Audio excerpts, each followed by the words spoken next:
দাঁতে পোকা এই শব্দটির সঙ্গে আপনারা খুব ভালোভাবেই পরিচিত, কিন্তু এর আসল কারণ খুব কম মানুষেরই জানা আছে। চলুন আজ এই বিষয়ে আপনাদের সঙ্গে বিস্তারিত আলোচনা করা যাক। দেখুন, আমরা যখন কোনো মিষ্টি পানীয় বা খাবার খাই, সেই খাবার যখন আমাদের দাঁতের মধ্যে অনেকক্ষণ ধরে আটকে থাকে, মুখের মধ্যে থাকা স্ট্রেপ্টোকক্কাই প্রজাতির কিছু ব্যাকটেরিয়া ওই খাবারকে ল্যাকটিক অ্যাসিডে রূপান্তরিত করে, যেটি আমাদের দাঁতের এনামেলকে ধীরে ধীরে দুর্বল করতে থাকে। এই একই প্রসেস যখন দীর্ঘদিন ধরে চলতেই থাকে, তখন ব্যাকটেরিয়ারা সহজেই আপনার দাঁতের ভিতরের অংশে প্রবেশ করে এবং আস্তে আস্তে পুরো দাঁতই নষ্ট করে ফেলে, যেটাকে আমরা দাঁতে পোকা লাগাও বলে থাকি। এই সমস্যা বাচ্চা এবং বয়স্কদের বেশি হয়ে থাকে, মধ্যবয়স্করাও এই সমস্যার সম্মুখীন হতে পারে।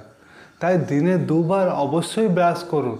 মুখের ওপরের চোয়ালের দাঁতগুলি এবং দাঁতের পেছনের অংশ ভালো করে লক্ষ্য রাখবেন, কারণ দাঁতে পোকা লাগার প্রথম স্টেজে আপনি কোনো সিমটম নাও পেতে পারেন। হতে পারে ব্যাকটেরিয়ারা আপনার দাঁতে বাসা বেঁধেছে আপনার অজান্তে। তাই দাঁতের যত্ন রাখুন, সুস্থ থাকুন।